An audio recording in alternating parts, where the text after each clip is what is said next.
All right. So that's the second part of Morgana's backstory. I imagine there's at least one more, and I'm thinking my theory is that it reflects the stories we've been told before in the beginning, right? Involving Nell, Yukimasa, and what's his face, Jacobo, maybe. I don't know. Guess we'll see. Wrapped in absolute darkness. Warm blood spills on my cheeks, my hair, my skin. A lot of blood, by the way. This is a very bloody game, technically. Chunks of human flesh rain down upon me. Make it stop. Pitter patter, pitter patter. There's no end to the deluge. The smell of death fills the air. You know, I'm just running like, I'm gonna be honest. Like, I mean, especially because these are just like, it's not really. These are just blood effects, not really like blood on like a person or anything like that. You know, it's hard to associate this with like real life. But especially it says here, the smell of death fills the air. I wonder when games will have smell-o-vision. You know, the games definitely they give you a sense of sight, a sense of hearing, I guess. They haven't touched smelling yet. I wonder if we get the very immersive experience if we just smell a bunch of blood everywhere. Maybe that'll be way more horrifying, I feel like. Otherwise, it's like, it's blood. It's blood. I don't know. I mean, as well, probably because I'm kind of desensitized, I guess, because you see all the time in movies and video games. The only real interaction with blood I've ever had. I mean, other than like self-inflicted. Well, not really self-inflicted. That sounds like bad. No, like just like wounds, I guess. Like accidentally cut myself or like have a nosebleed or whatever. That's the only interaction I have with blood. I imagine if you're like a nurse or like a doctor, maybe you have more. You would have a more personal experience. But otherwise, though, just like just me, and not really that much interaction with blood itself. Hard to imagine. I don't know. Again, the only I guess vivid. I guess not really vivid, but something like that is when I had the most vivid experience I do have with blood. Definitely when I take blood tests. Sometimes or whatever. I guess that people take a lot of blood earlier. You would think I'd be afraid of that. Actually, a lot of people are afraid of like needles and everything. And the first time I did it, I thought I would be like. It'd be like it would like scare me or like I would be like, oh, so icky and everything, but actually it wasn't so bad. Actually, just draw your blood out of your arm. It's just blood, I guess. But then again, a blood test is not as much as like a blood donation. I never did a blood donation, to be honest. I don't know how safe that is. I'm honest, I'm a little suspicious. I don't know, maybe I'm just paranoid, but I hear horror stories sometimes of people taking blood but not doing it properly, I guess. So especially in that blood donation where I take a lot of blood. I don't know if I can trust that, but anyway, I'm going on a big tangent. The smell of death fills the air. It's all blood. Blood. I'm struck with a wave of nausea so strong I can't hold back the contents of my stomach. But when my mouth opens, the vomit blood pours into it. Oops, I didn't even do that, will you? But again. Bloody blood.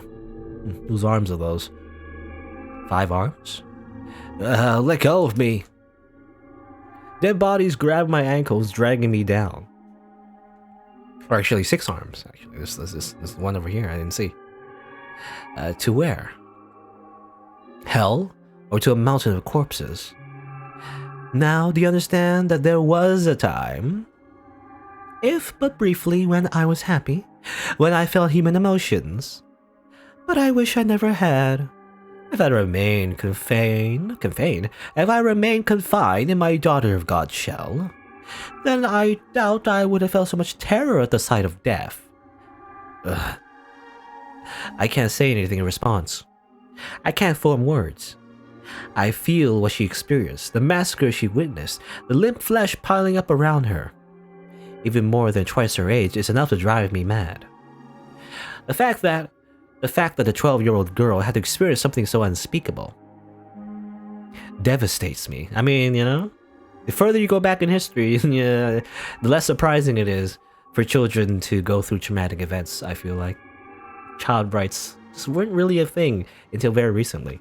relatively anyway, in human history. Tell me, my dear, do you pity me? Do you sympathize with me? If you feel bad for me, then you'll remain with me. You'll feel my pain and my despair with me, won't you? The witch's cackle echoes through the pile of bodies. There's not a speck of light, and hideous death lingers everywhere. Helpless to resist, I'm dragged down into a deep, dark ocean. An ocean of blood. Again, it's a lot of blood. Blood everywhere. You know, I imagine if you have, I forget what the phobia is called. Hemophobia or something? Something like that. Hemophobia? I'm not sure the exact word. There's always a phobia for everything, but I imagine if you're scared of blood, I guess, or have like a, irrational fear of blood, this game definitely would make you feel probably not very good. Now, on with the story. More storytelling, I guess. I was a complete loss for some time after that. I didn't want to return to the city because I knew there was no one left who would take me in. There was only the Lord who had bound me and drained me of my blood. So I wandered the roads, no destination in mind, and nothing to defend myself but the clothes on my back. Frankly, I'm rather surprised I wasn't attacked by bandits. After walking for days without food or water, my mind was hazy and my exhaustion at a peak. In the distance I saw a lake. So, driven by my thirst, I turned my unsteady feet toward the water, not caring that I took me off the main road. And it turned out that it was the correct choice, because there was a small cottage beside the lake. Smoke rising from the chimney, telling me it was abandoned. Out of sheer desperation, I knocked on the door. No one answered. The door wasn't locked, so I slowly, hesitantly pushed it open. And beyond it, I found an old woman, sitting dead in the chair. The woman was a witch. By trade, that is. It appears she had deep knowledge of medicinal herbs, using it to make an assortment of medicines. In her cabinets were dozens of small glass bottles containing dried powdered leaves and crushed berries, among other things. On the fire was a cauldron, liquid bubbling inside. The woman looked as though she was asleep. Presumably she had passed away of old age, but there was no sign of bandits had been rooting her through the cottage, and she had a look of absolute serenity on her face. Looking over the woman's dead body, I didn't cross myself. I envied her. Dragging the woman's body by her feet, I dumped her into the lake. Do you think doing so makes me a bad person? Makes me unsaintly? I don't know. I mean, if you really wanted to be religious, you could have at least buried her. You didn't have to put her in the lake. But I guess that'd be a lot to do for like a small girl, maybe. I mean, I don't know, you have a shovel, use your hands. I don't know. At least you're feeding the fishes. Well, I didn't have anywhere else to go, and the owner of the cozy cottage was no longer of this world. There's no reason I couldn't fill a home in her stead, was there? No, I don't disagree, Morgana. I deserved to have somewhere I felt comfortable, after everything I'd been through, didn't I?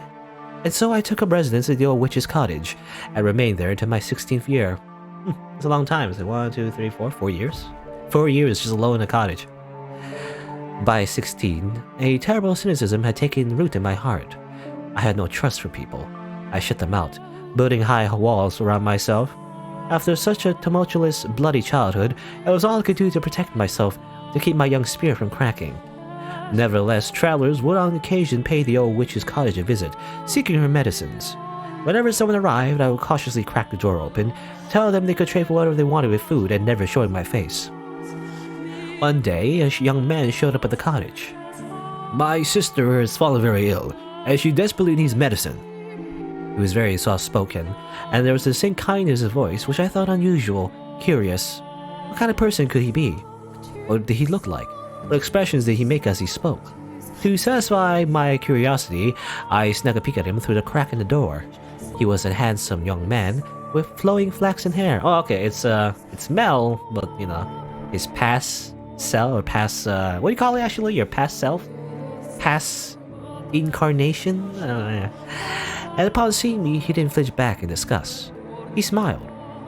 According to him, his youngest sister had fallen gravely ill, and though they had tried a number of remedies, he was still bedridden. The medicines I gave him too had no effect, but he persisted in his quest, visiting me again and again for new combinations to try.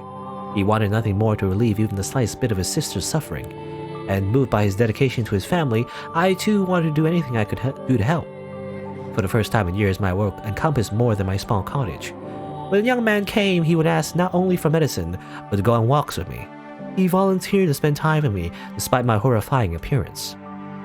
It's not healthy to stay holed up inside all the time. You've got this beautiful lake right here. What do you say we take a little walk around the shoreline? Well, there's a corpse in there, by the way. I don't know. It's probably been bloated at this point. You know, I've read before, like, sometimes bodies are definitely like dumped into the ocean. They're found, you know, back up later on. I don't know, like, what happens to the corpses. I imagine some of it rots away, but they're still, I guess the skeletons are still there, you know? It's kind of disgusting. Anyway, he said with a smile, taking me by the hand. We spoke as we circled the lakeside. His voice was always soft and pleasant, like a ray of light shining through a crack in the walls.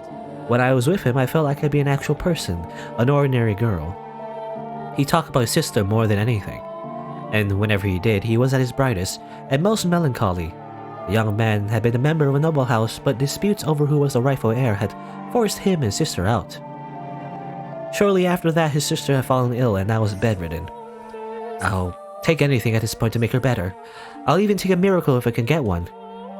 That word, muttered beneath his breath, sparked my memory. I was a saint. My blood had healing properties. Had no reason to hesitate. Someone needed my help, and who deserved it more than this kind-hearted young man's sister? So I decided to tell him what I really was. It's a horrible idea. I shouldn't have done that. You could at least, you know, maybe prick a bit of your blood into a potion and then give him that without telling him that it was your blood. At the very least, it probably wouldn't have helped because obviously that's not how it works, but you know. As I told him what it was, that my blood had miraculous powers and had saved people. At the moment I had been born, the drought plaguing my village had come to an end. I had been known as a saint, a daughter of God.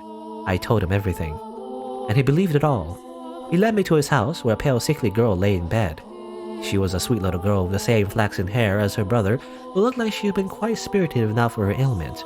It was touching to see the two women sitting there together, quietly holding each other. I would gladly give my blood for the two of them, and so I made a new cut on my arm, which had healed considerably thanks to the slave the women at the brothel, and let the girl drink of my blood. Neither of them had any doubts about my sainthood, and because they believed, the miracle occurred. The flaxen hair recovered enough to get out of her bed. I was extremely proud of myself. I felt like for once I'd actually saved someone's life. The only issue was she didn't make a complete recovery. For a few days after drinking my blood, she was in good health, but her condition quickly regressed. I was deeply perplexed by this. A miracle had undoubtedly taken place, but it was only temporary. Now, though, I believe I can explain what happened. Her recovery was nothing more than the placebo effect caused by her faith. But that's something I couldn't have known at the time. We all three were perplexed, and we were all three disheartened. Nevertheless, I was prepared to give her my blood as many times as needed. Whenever her condition worsened, the young man came to request more, and never once did I turn him away. On the contrary, I enthusiastically offered her my services. Over time, though, the hope in his eyes began to fade. He asked me on few walks. He seemed hesitant to look me in the eye. I assumed it was out of discomfort, out of guilt, out of shame about asking for blood. But I don't think his concerns were for me, rather himself and his sister. As I mentioned earlier, blood was considered unclean in our time. Not only was I giving mine away, I was having his sister imbibe in it. Looking at it that way, it would hardly be a surprise for him, or anyone else to think I was doing what I was doing depraved. As time passed, the flaxen-haired young man seemed to grow more and more disturbed by me. That was what I got for opening up.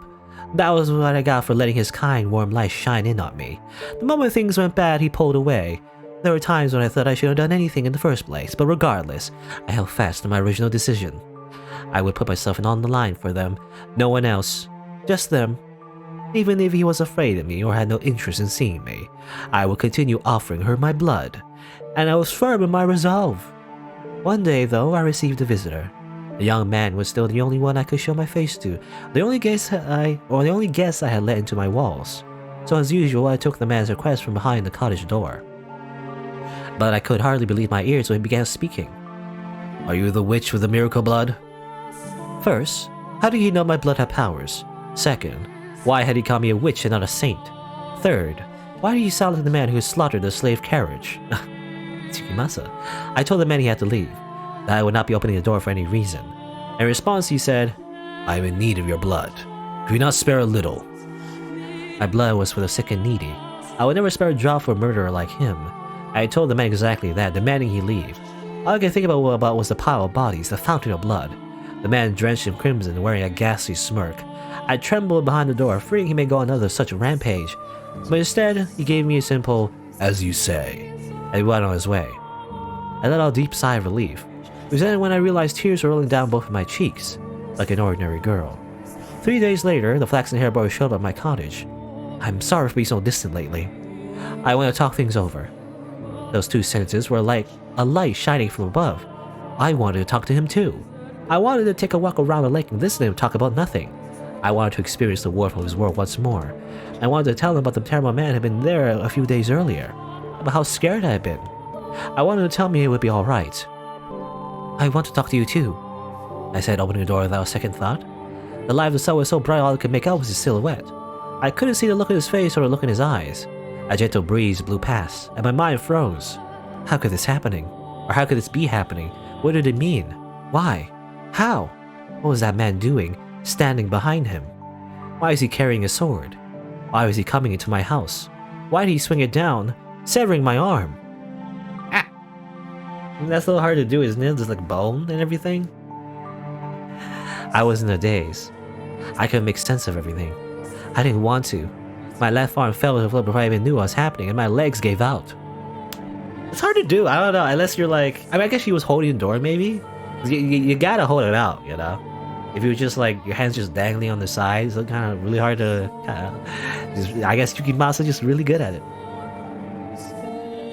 The pain, searing and unbearable, came a few moments later, as I was lying in an ever-expanding pool of my own blood. I did something that I had done before. I had resisted, doing no matter how much blood I had stolen from me. I screamed. It was a hideous, visceral noise, a sound I never thought a saint could make. The same ear-splitting howl the saints had made as the man had butchered them. I writhed, I wailed, I wept. I crawled across the floor through my own blood. I begged and I begged and I begged for my life. The man walked over and picked up my severed arm, and then shockingly, he tossed it to the kind-hearted young man, after which he said, "That's your share. Should last you long enough." Share? What do you mean by share? What was he talking about? Why had he given me my arm when he had taken it? Why was he talking like they knew each other? Why? Why? I had spared blood for him when he asked, hadn't I? So why was he doing this? I was cutting my arm off, seemingly easier on his conscience than simply asking. You know, that's a funny... I don't know, that actually is like, what? That is like... You were getting enough, weren't you? Why did you take the arm? In fact, that's less. Because now the arm will eventually rot away, wouldn't it? So like, that's actually less blood. How does that work? You understand how I felt, don't you? You could have just asked, you know? If you really wanted to cut off my arm, you could have just asked. You can put yourself in my shoes, can't you? The young man refused to look me in the eye. Holding my bloody arm in his trembling hands, he fled from the cottage as quickly as his legs would allow. Now that's a very asshole move. Definitely in this incarnation of Mel. He's also a bit of a coward, I guess. But it also caused, like, her actual physical harm, you know? The heck? What?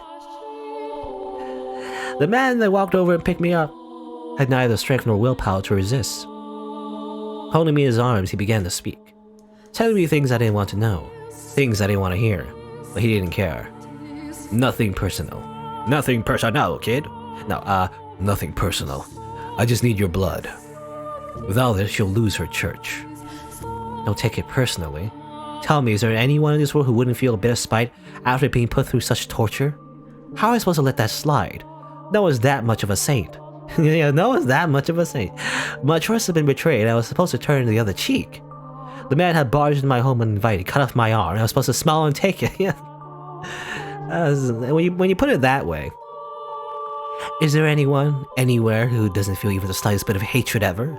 Is there anyone in the world who could just laugh and brush off this level of abuse? Tell me, is there? How can I not hold a grudge? How can I not despise them? How could I possibly forgive them? Tell me, please. Tell me, how could I? She needs the money. I needed some way of getting enough money to keep her church running. So the Lord made me an offer. If I brought him the witch with the miracle blood, he would finance the whole new church for her. The Lord? Why him again? Why couldn't he leave me alone? After trying to kill me during one of his blood sabbats, why is he after my blood once more? Had he learned he really did have miraculous powers and decided he wanted me back? You get to be the sacrifice. To keep her church from collapsing. To keep her world from collapsing. Sacrifice? Excuse me, what? Hey, what's all this about keeping her church from collapsing? You murdered a carriage full of innocent people, and you're trying to protect a church?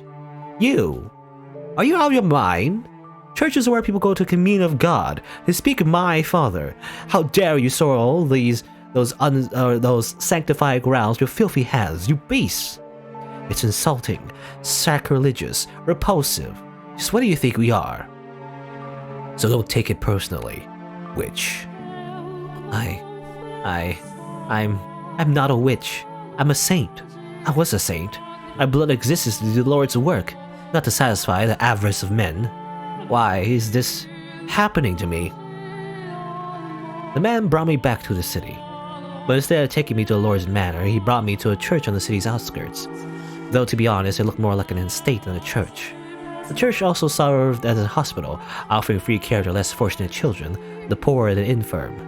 That's when I learned why he said they needed money.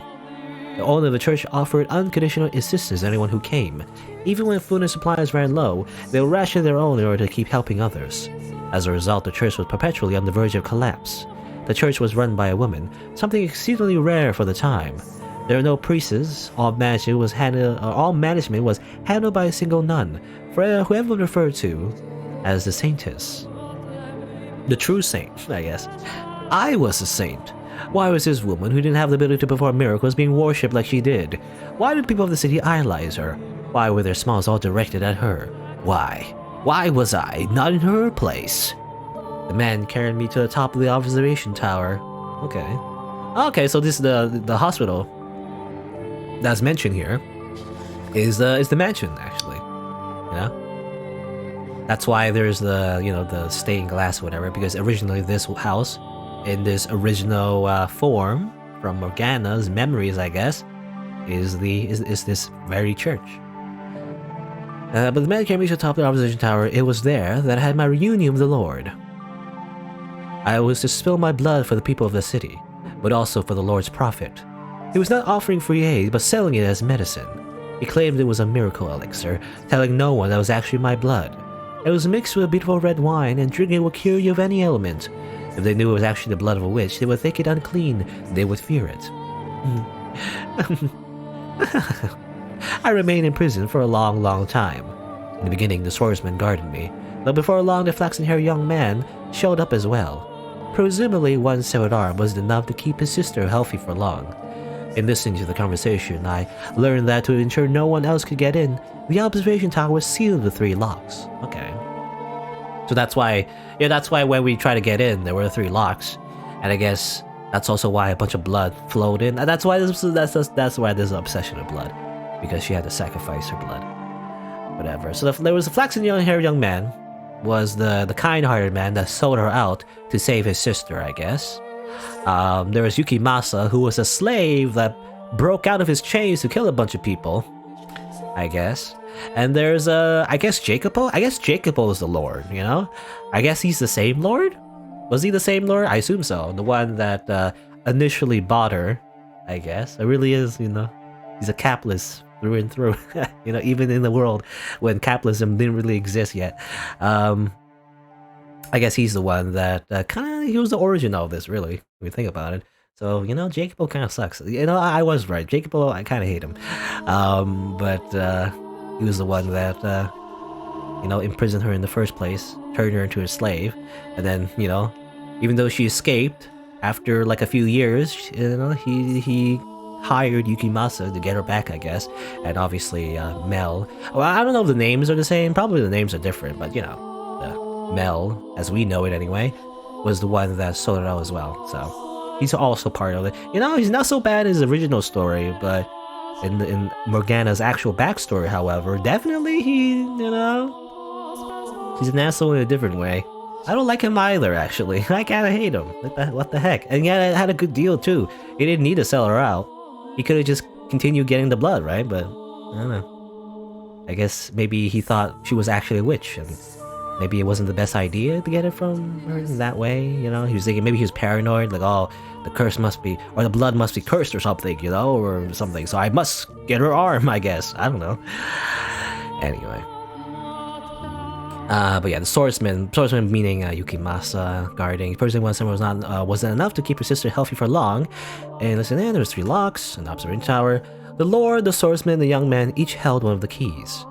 I was their secret, locked away in the tower for them to drain the blood away from wandering eyes. Time went on and I grew progressively weaker. I lost the will to eat and the will to live. My only view from the tower was the clouds with a window high up on the wall. Occasionally a pigeon would fly in, sometimes a butterfly, and I would glare in envy as it fluttered around, free to come and go as it pleased. And soon it was spring. Every spring the church held a festival to pray for the coming year's harvest and the people's well-being. I could hear the bustle from far below through the window as everyone rushed to prepare. I heard the flaxen-haired girl's voice, had regained her health drinking my blood. I heard her brother's voice, who had betrayed me. I heard the nun's voice, who played saint in my stead. I heard the barbaric swordsman's voice, who had chopped off my arm. And I heard the Lord's voice, the root of all my suffering. I wonder who the nun is. Apparently there's a nun as well. Well, Maria, maybe? Sort of? I don't know. I was trying to think of like another character that might have been reincarnated. That's like representing the nun, maybe. Not entirely sure. Anyway. But also this reminds me of the story, actually, that the white-haired girl, or I guess Michelle, as a girl, you know, told Mel about the girl being stuck inside the tower and everything, and there's like a little scene after that where 3 people, you know, came in and saw that the girl was dead or something, you know? That was probably a foreshadowing to this event right here. I heard people praising the saintess, though I, the true saint, was locked in the tower. I heard people thanking the Lord for his generous donations and miracle medicine, though it all came from me. Propped up on my suffering, they cheered and clinked glasses of my bloody wine. Those merry, peaceful, cheerful, spiritual sinners' voices resounded in my tower. And at the noon of the day of the festival, the church bell tolled. 1, 2, 3, 4, 5, 6, 7, 8, 9, 10, 11, and with the 12th chime, I died. As the bell's last pealing faded into the silence, the tower door swung open. Standing on the side of it was the 3 men. They must have wanted to drain a little bit more from me to use in the feast, but they arrived at the worst possible moment. A flaxen-haired young man was first to express his consternation. Why, I never wanted her to die. Why was she not eating? Or was she not eating, rather? The Lord gave my corpse a casual glance and said, stone-face, seal the tower off. Understood? No one finds out about this. How can you be so calm? You understand what you've done? Pinning the blame on me. How nice it must have been to be able to distort reality with panic. The swordsman, who had been silently observing the Lord and the boy conversing, interjected. You're just as guilty as any of us. Okay, so yeah, that's exactly how it went. I remember seeing that before. Not only did they not mourn my death, they argued over whose fault it was. There was no regret, no remorse. The young man muttered absent-mindedly, I never wanted her to die. What did his intentions matter, though? It was his betrayal that had ultimately tethered me to this mansion. But the fact that they didn't grieve my death, and instead squallered amongst themselves like filthy rats, was a final straw. How could I not despise them? I don't believe I actually had the power to perform miracles when I was alive. It was all a faith. The illusion of belief. I was neither a saint nor a witch. The blood wine was only effective because people placed their faith in the other saintess. I was only ever human. But then, in that moment, an actual miracle occurred. My father bestowed upon me his power. Or perhaps it was the devil who lent me his strength. I was looking down upon my own dead body, my own wretched self. There's nothing beautiful about the pile of bones I have become. I could almost smell the rotting flesh. That was once a saint. I laughed at the thought.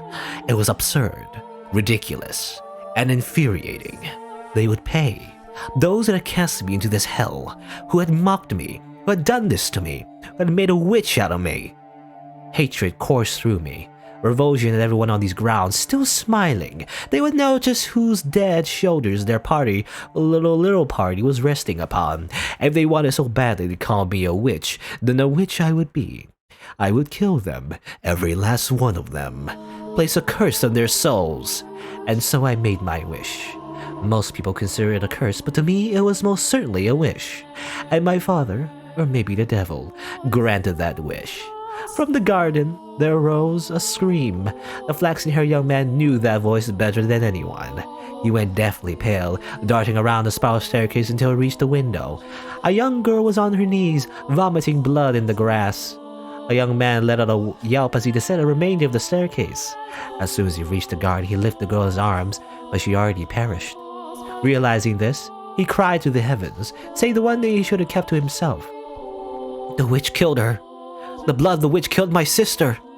That wine you're drinking is no medicine. It's the blood of the witch. You're all drinking witch blood. Crushed by the loss of his own lonely family, the young man picked up a silver fork and plunged it into his own throat, ending his life. Again, it could be magical. Also, understandably, if you're just drinking the blood, I don't think that's very healthy. I imagine you would eventually end up dying, from some kind of disease if you just drink somebody's blood the whole time. It's not a normal thing to do. Anyway, naturally there was an uproar, of him just like... A fork, though. A fork is actually, it's pretty sharp, I guess, but it's not as sharp as a knife. Usually. In your throat. I don't know, anyway. I was imagining how he killed himself. Again, sounds morbid, but again, I kind of wish I was experiencing this firsthand.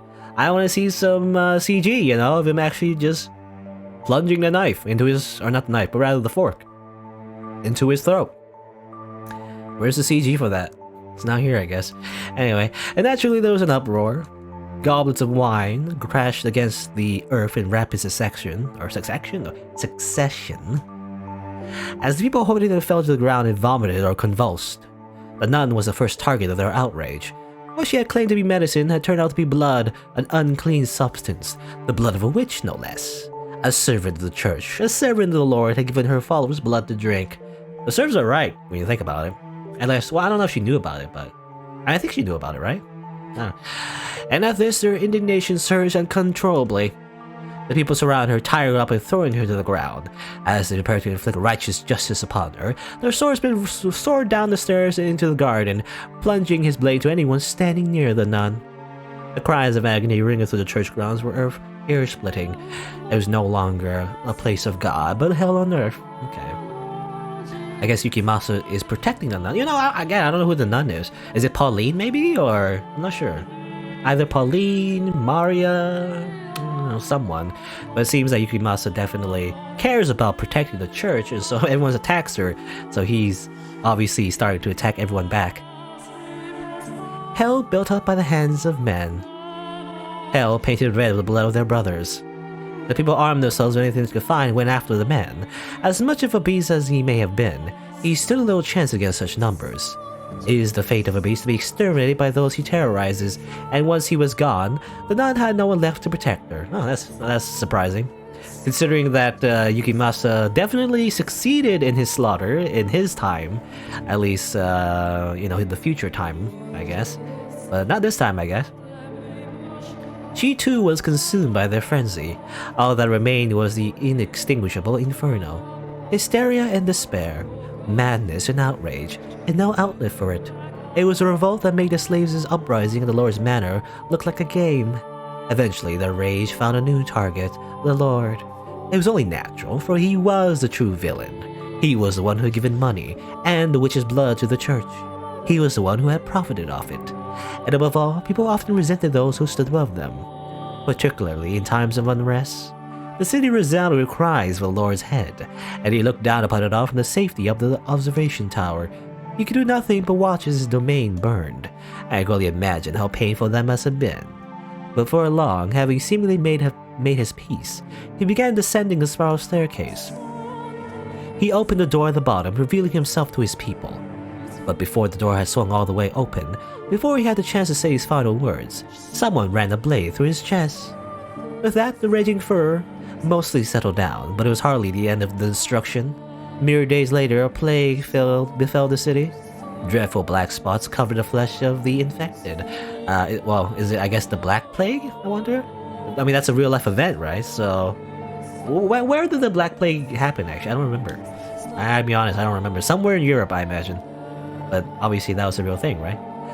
They writhed in pain, screaming and vomiting blood. Ghastly hollows echoed through the streets, as though this whole city had been possessed. It became a cursed land. In their disease haze, the people muttered again and again, "We've been cursed by the witch." In less than a week, the entire city was dead. Huh. My body was left abandoned at the top of the observation tower. I guess there's been many different types of plagues, in history, so I'm not sure it was one particular plague. What's it called? The bubonic plague? Was that what it was? The most famous one, anyway. Where people wore like these not witch doctor. What do you call it? Doctors wore these masks that look like birds or whatever. What do you call them? Crow masks or something? Crow doctor? What do you call those, actually? I remember there was a word for it. Now I've forgotten. Nope, it doesn't come to mind. But those doctors that wore those like weird masks. My body was left abandoned at the top of the observation tower. And as if to seal the curse away in their final days, the people shuttered all the windows, wrapping the house in darkness. It's possible. That was no miracle either. You could easily explain what had happened to them. Locked away for so long in that dirty tower, maybe I caught some kind of disease. And then when the people drank my blood, they too were infected. In fact, that doesn't make sense.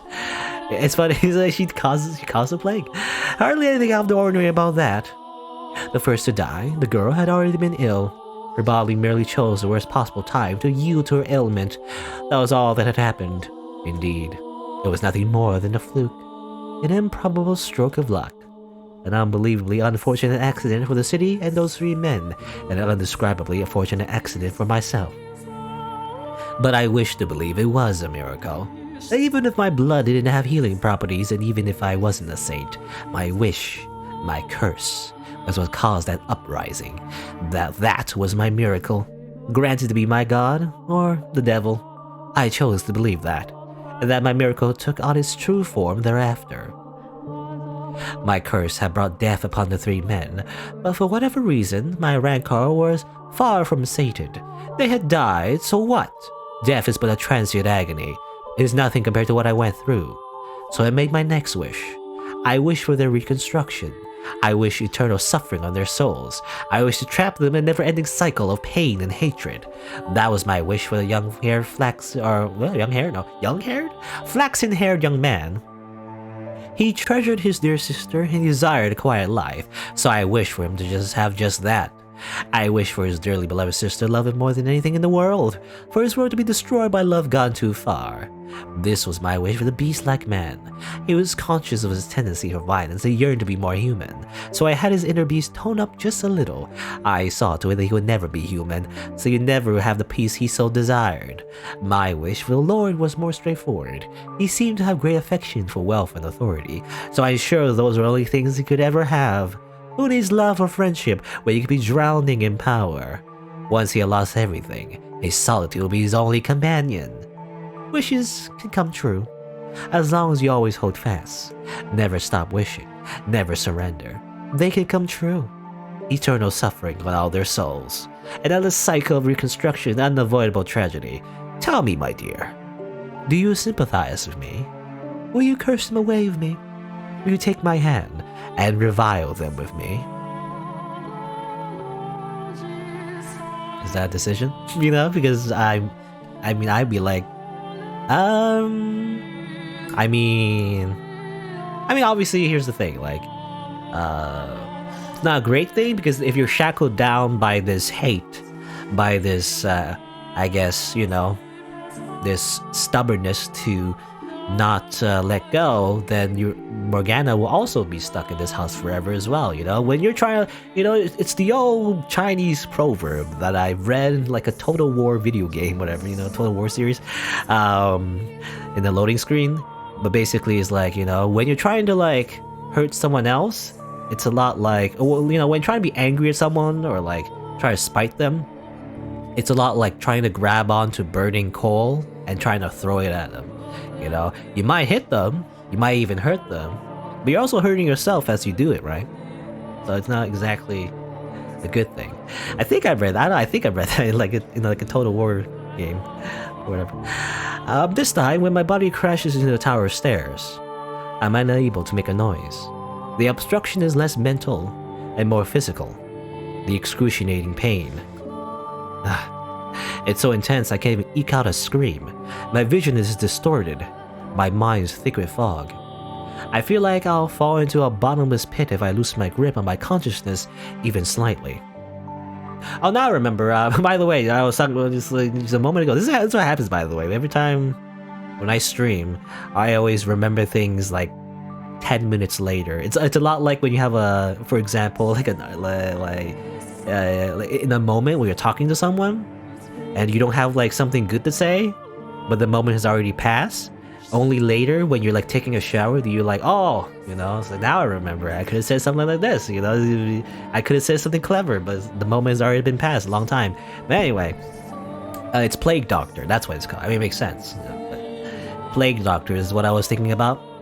The doctors with the masks, you know? Anyway.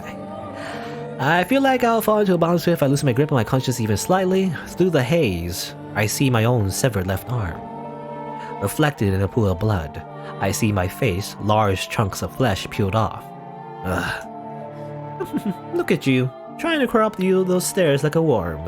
How pathetic. It's like I'm looking at my old self. I can barely form a coherent thought. I can't lament her inhuman fate, can't mourn for her, or be shocked by the revelation about the 3 men and her history of them. Pain fills every corner of my mind, every nook and cranny of my body. You've figured it out by now, haven't you, dear? You'll never make it to me. It's not possible. But it's not your fault. It's not because you're weak. There's simply no one who can bear this pain. You're allowed to give up, to rest. There's nothing wrong with that. The pain, the crushing weight, it's miserable, isn't it? All you have to do is turn back, and it'll all go away. The witch whispers her sweet temptations. You've put in a fine effort. There's no shame at all in throwing in the towel. Her voice is soft, gentle, pleasant, saccharine. Concede defeat. If I do, it'll all go away. The searing pain spreading from the stump of my left arm. The sensation of being perpetually drained of my blood. The miserable solitude staring at the door that never opens. The laughter I can hear through the window. My miserable wailing and the maddening hatred. I can end it all. That's right. It will all be over. You have the power to make it stop. Make it all stop.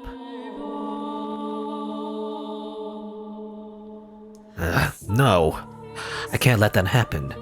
No, I have to get her back at my side. I'll do anything to take her back, even if it means I end up with a 1,000 tiny scraps of meat. I will not give up on her for any reason. You won't, will you? Oh, such beautiful resolve. Willing to sacrifice yourself to save the girl. You've already done that once. What good will it do if you do it again? Is what I would say if I was Morgana. Anyway, like a hero of legend, or maybe a fairy tale prince. No, I am no hero, and I am no prince. I am a human, an ordinary man. I don't have any extraordinary potential. I'm not a courageous leader or a charismatic general. I'm just a regular man, in love of a regular woman, who refuses to lose her. I don't need any other accomplishments, only that. That's all I need. Because I'm just a regular man. My one act of resistance. It doesn't matter what you say. It doesn't matter how much you cut me up. Nothing changes. What I have to do, I have to take her back. I set her free of this mansion. Nothing else. And never will I back down on that. Arms or no. As long as I can move, I must push forward. Well, there you go, your legs. Whoops. I guess you have to like use your chin, you know, move up on this. I don't know. I must move forward. I must make my way to the one who waited for me for so long. Up to the top of the tower. Forward. Ever onward.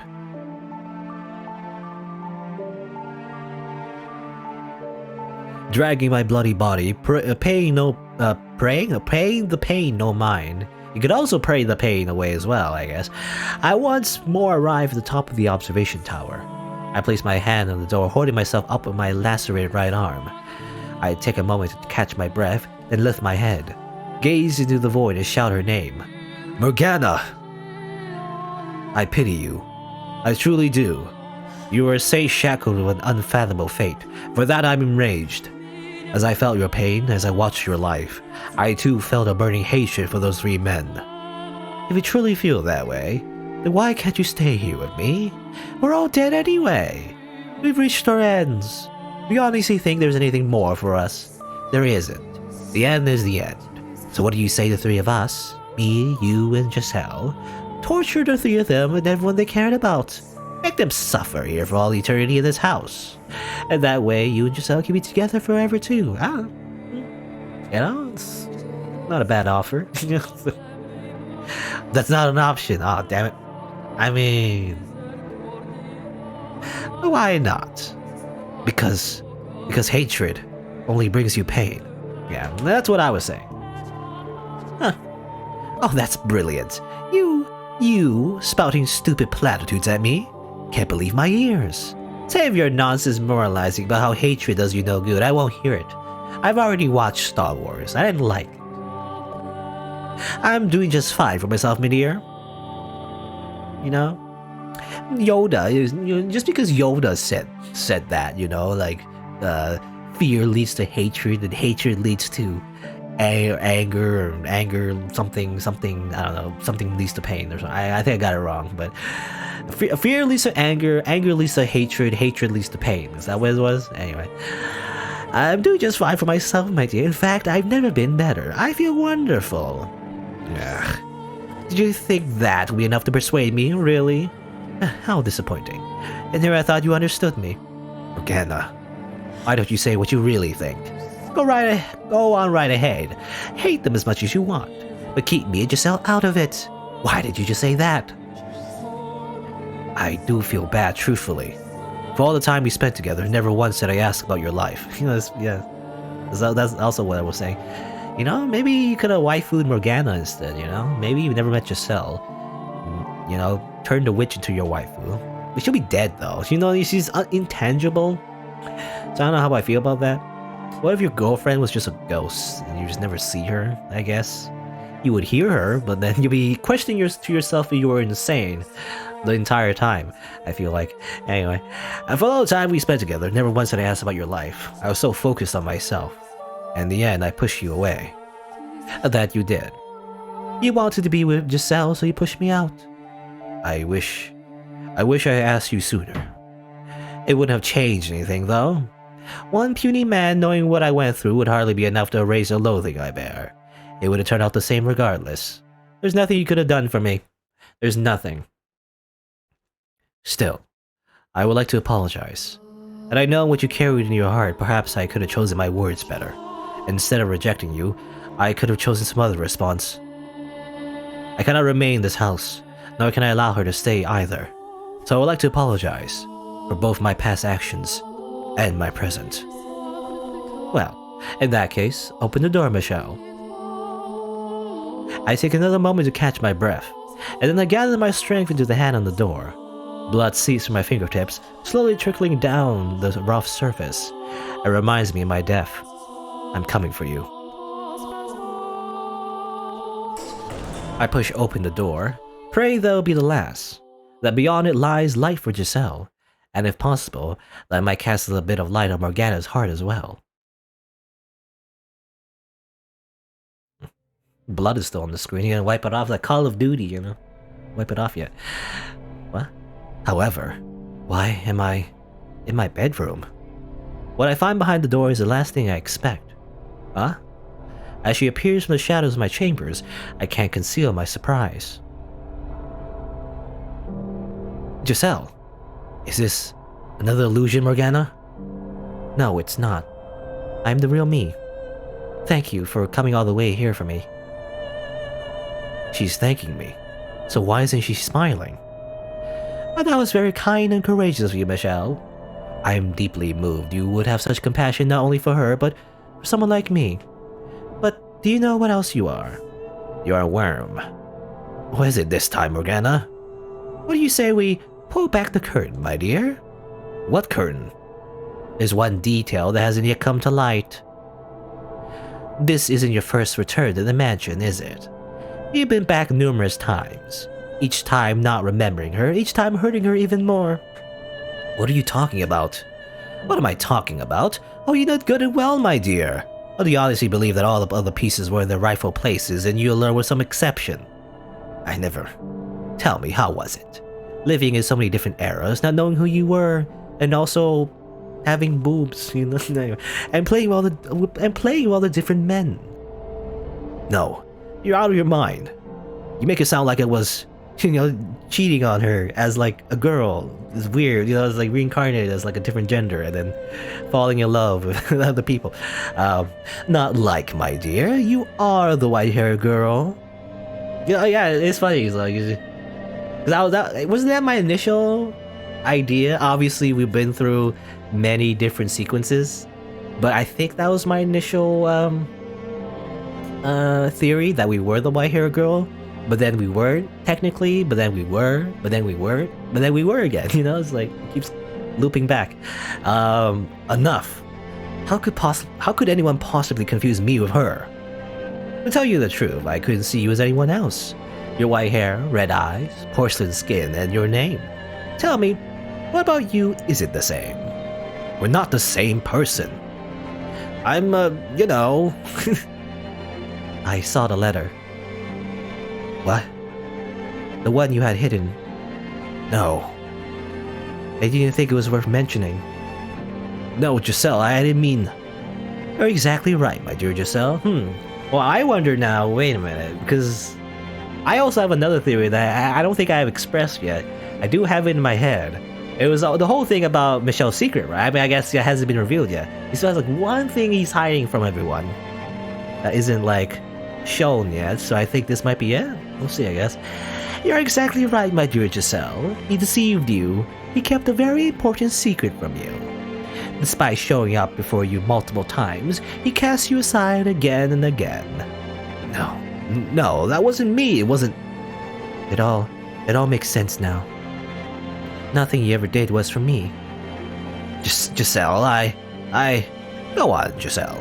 Tell him exactly how you feel. Michelle. Don't. Please, don't. Don't say it. Not that, please. I'm begging you. Stop. Please don't, Giselle. Not actually. Please. Don't say it. I'm mad at all, are you? Okay. I mean, remember that time his servant, you know, from outside the house when he was visiting him? And then the servant at the very end said, you don't have a... is it true that you don't have a... And then Michelle was like, shut the F up. Wait, shut up. It's like, oh, okay. That was probably a hint. So apparently Michelle isn't a man. You're disgusting. Really? Oh, that's so rude.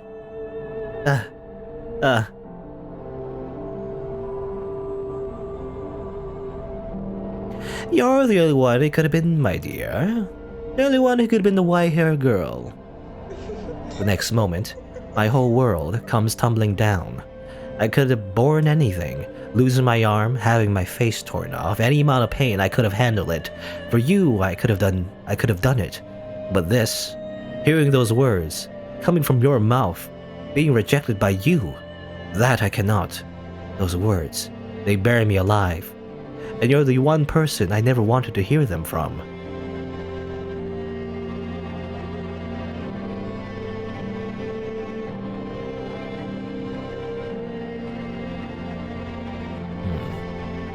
Still blood on the face, by the way. When I learned my father Antonin had passed, I wrote 2 letters, one to my brother and one to my mother. It was the first time I had found the courage to face my mother, to open up to her. I wanted to show her who I was, convince her that I wasn't cursed, so I could be myself when I returned to the capital with Giselle. Dear mother, there is something I wish to tell you, something that means a great deal to me. So I ask of you, please, hear me out. And I ask of you, please accept it. Mother, I no longer bear any resentment of my present lot in life. Nevertheless, I will ask of you to concede one thing, that I was never cursed, that I was always your son, that I am Michelle, not Michelle. You know, that's my dead name. I found someone whom I care for dearly, a woman, and I love her with all my heart. I would like to spend the rest of my life with her. I do not wish for much. I simply to have a quiet life with her, to go through our days together, man and woman. That's the one thing I want. Mother, I know you're aware that my body is no longer female. I am a man. My heart is male. I ask of you to please accept that. I have no grudge with you. In fact, I'm incredibly grateful to you for bringing me into this world. With love, your dearest son. Okay. That's probably, yeah, that's what caused the strife in the Bolinger's family, I guess. Interesting. Anyway, shortly after the sending that letter, I was killed. Killed, quote unquote, I guess. Or, well, actually, no, he was killed. Never mind. Oh, he was killed, quote unquote, before. He faked his death before, but now he actually did die, because that's the letter he gave to his mother after he fell in love with Giselle and everything, right? And then he got cut down by the night, I guess. So I don't understand why. I mean, I guess it was a big deal. I mean, you would think it would be the opposite, though. You know? I mean, it's not like... I'm trying to think. People who, you know... It's like, you know... Who identify as the other gender didn't... Like, they did exist, is a thing. But I guess the only earliest example I can only think of, because obviously it's incredibly undocumented, obviously, but the only earliest example would be, I guess, Chevalier d'Eon, I guess, but that's during the Renaissance era, I think, or Renaissance, or I don't know, I can't exactly remember, but I guess that was the earliest example I could think of someone, you know, just being another gender and also being of nobility, because I wonder if that's how that's like received, if during that time nobility is all you have, if you know, to like hold property and everything, to be like an important person, I guess. Again, you would think it would be all the other way around, you know, like a woman pretending to be a man in order to own land and everything, right? You would think, or I say pretend, that's not the right word, rather be a man, I guess, because legally speaking, you know, that's just not a thing. Yeah, anyway, but basically that, yeah, I guess that's what it was, you know, Michelle, born a woman, but is a man, I guess. I'm dragged down against my will into the darkness, and that's what caused, you know, her mother to go crazy, his father wanted to kill him, his brothers apparently were supposed to be on his side, but then, I don't know what happened though, actually. Maybe his mother ordered, like, the kill, maybe? Yeah, maybe that's what it was. Maybe the letter revealed himself to be still alive, and maybe that's what caused his mother to kill him? I don't know, I'm not sure. I'm still not sure who ordered the hit, but somebody must have read that letter and, like, you know, decided to kill him, I guess. Beneath me spreads my own past, my door, the door I swore never to open. But despite all my efforts to resist, this door sucks me into a world I never wanted to see again, a history I never wanted to reveal, a past I never wanted anyone to see. Nonetheless, the door opens. I don't know why Giselle called him disgusting. I mean, unless he has, you know, maybe she has some objections to his body. You know, I imagine back then there wasn't obviously any at all, really. Let's just say modifications to the body. So I'm thinking, like, calling him disgusting. That's, you would think love triumphs over all, right? Unless that was also another illusion. But it's ironic that you would find that disgusting. I don't know. Anyway. But I guess this is an even different perspective. This is like a different, like, text box thing. I don't know what this is, but apparently maybe this is something else entirely as well. I guess we'll see.